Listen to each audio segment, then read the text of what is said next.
ニュアンスの練習においておすすめなのがサクソフォンの演奏をモノマネすることです。サクソフォンの演奏をモノマネすることです。いつもご視聴いただきましてありがとうございます。永井です。今回はニュアンスの強化につながる効果的なトランスクライブの練習方法について解説をしていきたいと思います。ニュアンスとはなかなかニッチな内容のようでいて、プロとアマの差を作る重要な要素の一つです。今回は普段レッスンで取り組んでいる内容を特別に YouTube で公開していきますので、動画の内容を気に入っていただけたらぜひ動画への高評価とチャンネル登録をよろしくお願いします。動画が進むにつれて練習のコツや練習方法など具体的な重要な部分をですね、公開していきますので、ぜひ最後までご視聴いただけますと嬉しいです。チャプターなども概要欄にありますのでぜひ活用ください。それではまずトランスクライブの練習方法についてお話していきましょう。トランスクライブとは一般的に耳コピー的な意味をなす言葉ですが、フレーズのモノマネをひたすらしてそれを覚えてアドリブで使用するといった内容を指すものではありません。初心者の方がフレーズを覚えてアドリブ的な演奏を楽しむのも非常にいいと思いますが、楽器演奏の練習において個人的に重要だと考えている要素は、演奏者のタイム感の向上、リズムの感覚の定着、そして楽器楽曲への精通、音楽理論の理解、そしてニュアンスです。特にある程度経験のある初心者から中級者の方やプロの演奏者を志す方などにはこの点を重点的に練習することをお勧めします。ある程度のニュアンス感覚と簡単な音遣いの設置さえあれば、どんな音遣いの内容でもある程度いい感じの演奏にすることができると思います。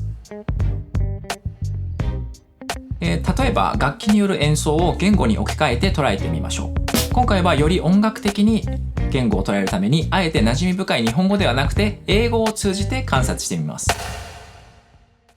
How are you? I'm fine. She seems to be in a good mood. How are you? I'm fine.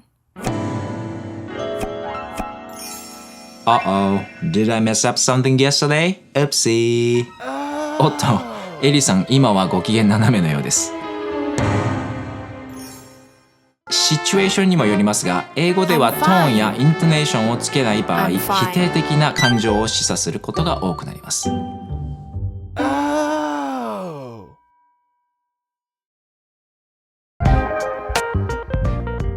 ここでニュアンスの持つポテンシャルに気づいた皆さんに一つご質問です。耳コピーと聞くと真っ先にご自身のメイン楽器のコピーをすることを想像しませんか？もちろんギターマスターの演奏にはニュアンスが満載で大変参考になります。しかし練習においてはあえてご自身のメイン楽器を避けてトランスクライブに挑戦することをお勧めしています。これによって音源などから聞き入れた音のニュアンスをご自身の楽器でどのように表現するかをしっかりと考えることが可能です。その経験が蓄積されることによってメイン楽器のさらなる理解を生み出すと考えています。ジム・ホールさんなんかはこんな感じの考え方とか練習法を提案しそうな印象ですね。それでは具体的な練習の攻略方法をご紹介したいと思います。まずニュアンスの練習においておすすめなのがサクソフォンの演奏をモノマネすることです。サクソフォンほど表現豊かな楽器は声帯以外にないんじゃないかなと思います。そのため個人的にシングルノートによる演奏のモノマネはサックスに限定する形でレッスンではいつもお話しさせていただいています。練習に取り組む際のイメージはクラシックの楽曲練習のように一音一音に意味を持たせるようにして慎重に音を吟味した上でですね、その全体の流れを意識したりして練習するイメージです。この点は今回配布している教材と実演を通じて理解してみてください。さてどうでしょうか。トランスクライブの練習のイメージ見えてきましたか？それでは演奏サンプルを交えて練習のポイントを端的に解説していきます。まずは演奏例をどうぞ。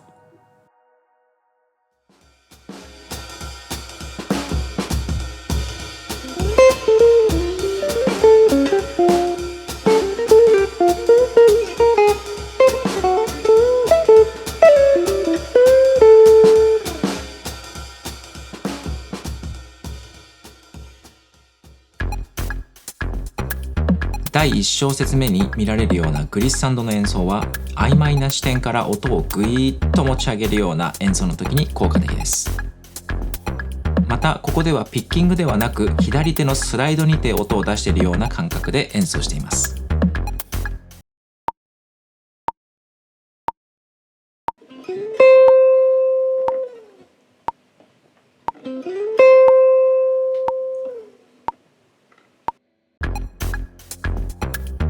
本的にカッコでくくられている音は弱く、アクセントマークのある音は強調して演奏するようにします。譜面に記譜できる情報は弱いか強いかといった限定的な情報のみですが、実際の演奏ではより詳細に弱くしたり強くしたりして表情を出しています。今回の譜面にあるダイナミクス情報はもちろんチャーリー・パーカーの演奏を聞き分けて採譜したものです。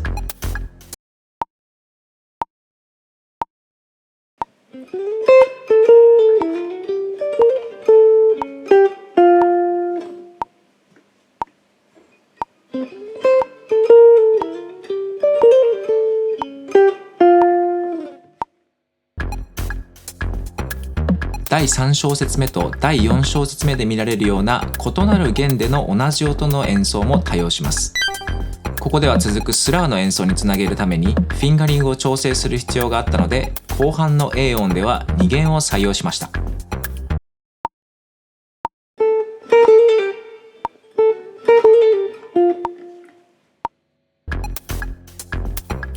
ハンマリングやプリングの活用は一音一音慎重に吟味しつつ採譜するようにします。音のつながり方によっては第6小節目のように非常にワイドなスラーの演奏も必要な場面がありますが、無理のない範囲で試行錯誤してみましょう。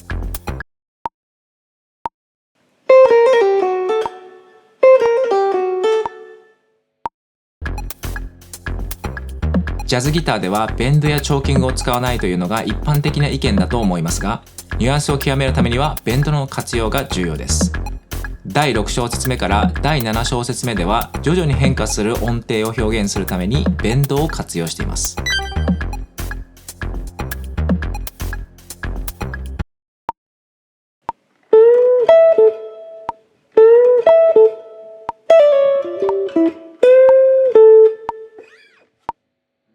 今回の動画ではチャーリー・パーカーの演奏をピックアップしていますが、皆さんのお気に入りのジャズサクソフォニストの演奏をモノマネする形で全然大丈夫です。おすすめの楽曲としては、メロディーがロングトーン気味であるバラードやよく演奏されるスタンダードナンバーなんかいいんじゃないかなと思います。それとアドリブの演奏をモノマネするのではなくて、テーマのメロディーをピックアップするようにしてみてください。これにより、それぞれのミュージシャンの演奏のニュアンスを比較することができるでしょう。ジョーパスはラジオから流れてくるチャーリー・パーカーの演奏を聴きながらジャズ言語を習得していったという逸話がありますが、ラジオからねたまたま流れてくるパーカーの演奏からジャズの演奏方法を学ぶあたりが、彼の超人的なポテンシャルが伺えますね。現代のようにスマートフォン一つでいつでも何回でも音楽を耳にすることができる状況は大変恵まれた環境にあると思います。ということはジョーパスのような超絶的な音感能力やセンスを持ち合わせていなくてもジャズの巨人のような演奏をすることはより簡単に可能になるということになります。もちろんそれには相当の、それ相応の努力と戦略が必要なのは当然ですけど、またニュアンスの追求はスピーチにおける発音のようなものです。せっかくおしゃれな言葉遣いをしても感情を乗せて話さないとやはり相手には伝えるのって難しいですよね。最近個人的に英語を勉強していますが、第二言語の習得の際に音楽的にもこの点が非常に重要であることに改めて気づかされました。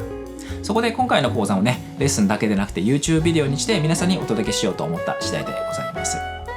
より専門的なニュアンスや本格的なアドリブ能力の開発などにご興味ある方はぜひ概要欄のリンクからマンツーマンレッスンのお問い合わせをよろしくお願いいたします。今回も最後までご視聴いただきましてありがとうございました。また次回の動画でお会いしましょう。それでは。